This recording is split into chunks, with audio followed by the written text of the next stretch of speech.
Hi, I'm Sherry Fernandez. I'm the founder and owner of Fitmania, and I'm here to talk to you about personal development. So hopefully you have your personal development assessment with you as you're watching this video. When I started Fitmania, you might have thought that it was all about fitness or making sure people look good in a swimsuit. That's just a starting point. I know and have learned through my lifetime that the physical self, getting our physical body, our appetites under control, is a really good starting point for changing our whole life.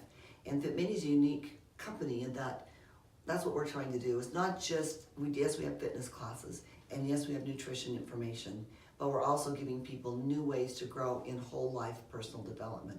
You'll notice on our logo that it says fitness, nutrition, and personal development. And so those are the three things that we're looking at. I have the opportunity to speak frequently to groups of people, to small classes, and to individuals. And I often talk about happiness. Philosophers since the beginning of time, religionists, politicians, parents, everybody's always talked, right? Parents always say, oh, I want my children to be happy. They all agree that what people want really in life is to be happy, or peace, which is kind of the same thing, peace and happiness in our life. But when I ask the question, what makes people happy? Most people seem to be almost everybody is a little bit confused. They'll come up with a few answers. Well, serving makes me happy, or being with my family makes me happy. But they're all just little fragments of a bigger picture of what makes people happy. So at the end of this video, I'm going to tell you specifically what makes people happy. So I'm going to be able to answer that question. And so you want to hold on clear to the end for that. In the meantime, what I'd like to do is go through the assessment with you and discuss what each question means, give you a chance to have a broad understanding of the question before you actually answer it. So we can start with question number 1. And it says, I have a list of things I want to accomplish in my life, and I'm actively pursuing those things. So this would be all the big things and the little things, an actual list, a bucket list, so to speak, of things that you'd like to accomplish. What you'd like to be, what you'd like to do, what you'd like to have. For example, maybe you would like to be in management in your company, or maybe you would like to be an ambassador for children, or maybe you would like to work here or get a master's degree or an advanced degree of some kind. Those would be things that you would like to be. Maybe even a great pianist, or a lot of things like that you might want. Those are probably going to be a little smaller list. Then there's going to be things that you'd like to do. This is typically, for most people I work with, the longest list, because we list every country individually we'd like to visit, every river we'd like to explore individually. So I'd like to go to Greece, I'd like to go to Italy, I'd like to go to Alaska, and we list all the places we'd like to go, all the things we'd like to do. I'd like to explore the Nile, I'd like to go on a cruise, all of the things you would like to do individually, and then things you'd like to have.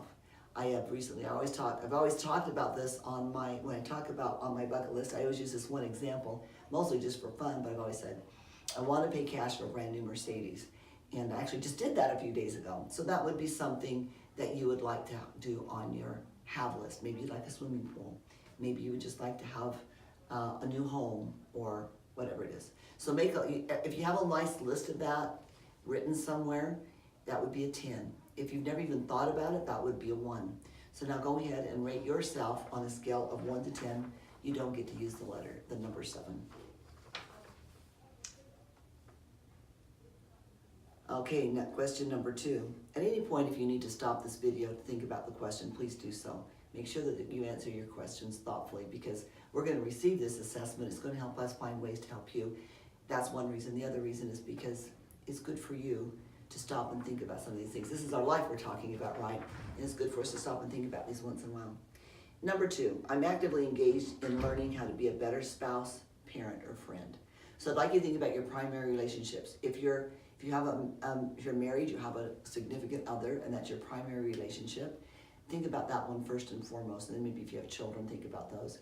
If you have a spouse and children, you may not have a lot of time left for friends, but friends are really important to you. You might think of that one too. And we often think about relationships that they'll just take care of themselves. We just have this marriage, and we just married, and it's just supposed to run along smoothly. But like any important endeavor in life, it takes work. It takes some effort to always be improving it. And we should have goals in that area. So if you're actively engaged in learning how to be a better spouse, you have goals in that area, you get a 10. If it doesn't even occur to you, if you're not spending much time in that department or thinking much about relationships, a 1 and somewhere in between. So if you'd rate yourself from 1 to 10 without using a 7 on question number 2. I'm actively engaged in learning how to be a better spouse, parent, or friend. Question number 3. I have a plan for improving my most important relationships. So do you have goals set in these relationships? We set financial goals, we set work-related goals, we set physical goals, sometimes we set sports goals, and sometimes we forget to set relationship goals, right? And yet relationships are one of the most important parts of our life for our happiness. So do you have a plan for that? Do you have some things actually you're going to do over the next 90 days to improve your relationship with your spouse, with your children, with your friends, or other social relationships that are important to you? If you don't have a plan at all, I haven't thought about it, you get a 1. If you're doing great, have lots of good goals set already written down, then that's a 10. This next question is going to require some writing. Not a lot of writing, but just write this answer out to this question. What am I most concerned about in my closest personal relationships? So if you're feeling like you're drifting from your spouse, or if maybe your children don't talk to you, or maybe your children are growing up so fast you're not getting to spend time with them, what is your personal concern with your relationships? Maybe you have friends you don't get to see as much as you, and you feel like you're missing that. What are you most concerned about in your closest personal relationships? If you could just jot that down.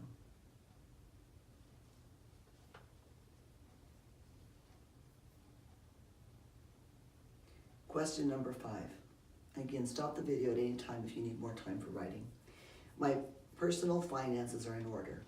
So if you have and work within a budget, if you don't spend more than you make, if you're saving money, and if you've got a retirement plan and your will written, then you get a 10. If you don't have all those things in place, if you have none of those things in place, if you're overspending, you don't know where your money's going, if you're in debt, maybe you're closer to a 1. So rank yourself somewhere between 1 and 10 on your personal finances are in order.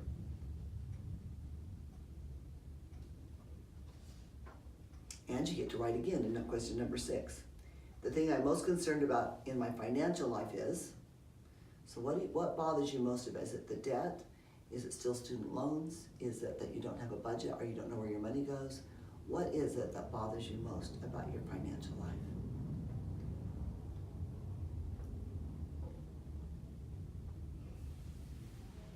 Question number 7. I consider myself a spiritual person. You've probably heard it said that we are not physical beings having spiritual experiences, but rather spiritual beings having physical experiences.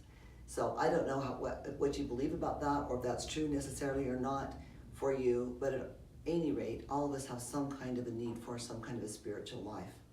Whether it's just some time to meditate, whether you want to be a Buddhist or a Christian or whatever it is, or have a firm religious structure or a loose one, you still need some kind of spirituality. So do you consider yourself a spiritual person?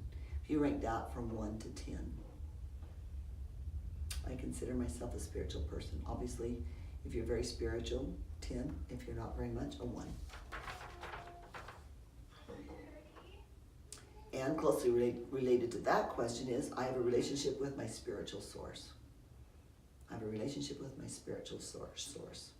So if you feel like you have some kind of a connection spiritually that you use daily, then that would be a 10. If it just doesn't cross your mind almost never, it would be a 1.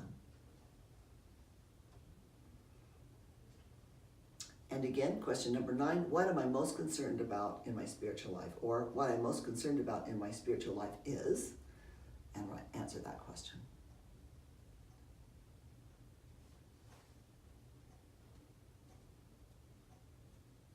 Question number 10, I read or listen to something instructional or motivational for at least 30 minutes a day. This could be driving in your car or a book.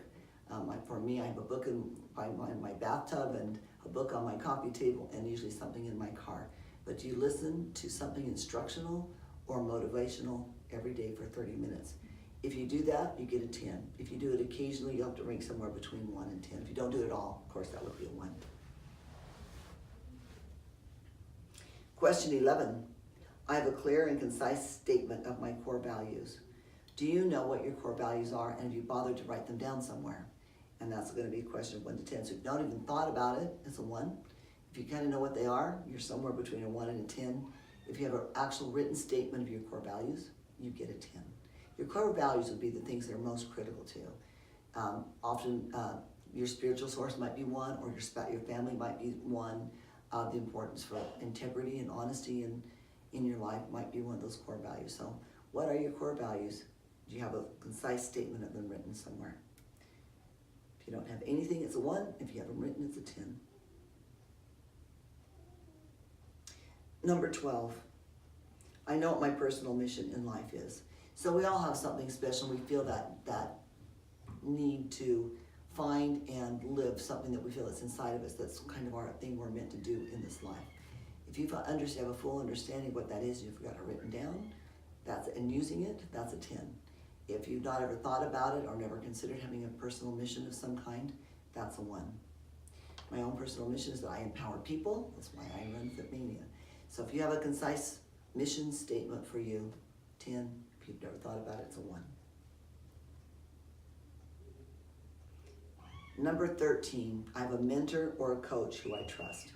I just read something today, this morning, about a man who said, very successful man, very, very successful man. He said, I spend a disproportionate amount of my money on coaches and mentors. So that's important to him, and almost all very successful people use coaches and mentors from time to time. Let me explain the difference.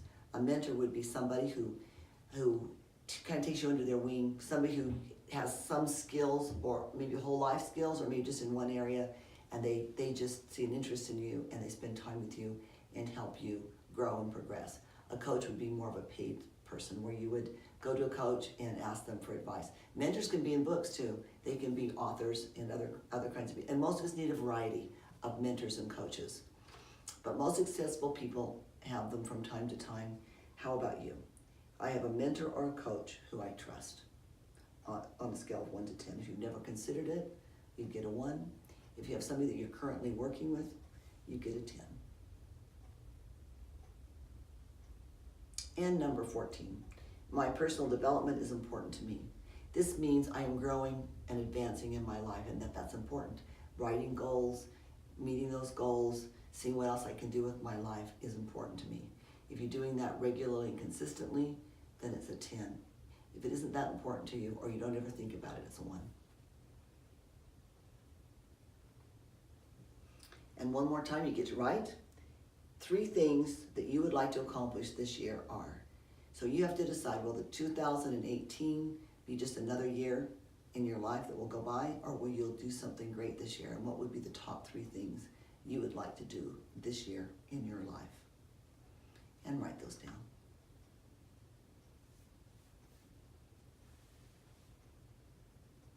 Okay, I've told you at the beginning of this video that I was going to tell you what the secret of happiness is. And the secret of happiness is so simple. It's just moving forward towards our potential. All of us have more potential than what we meet, right? We know that. We know we could do so much more, and we'll never meet our full potential in this life. But every time that we inch towards it a little bit, we're a little bit happier. It's an interesting thing that if you ask people if they're happy, almost everybody will say yes. But if you ask people would they like to be happier, they will always say with much more enthusiasm, yes, I'd like to be happier. And I assume that's you too, it's me, and this is the way you do it.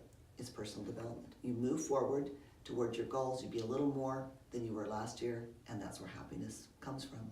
And it needs to be a whole balance in your life of the important things, of your relationships, your finances, your business, your personal life. All those have to combine to move us forward. And I hope you enjoyed this assessment, and make sure that you take a picture of that and send it back to us. Thanks for your time.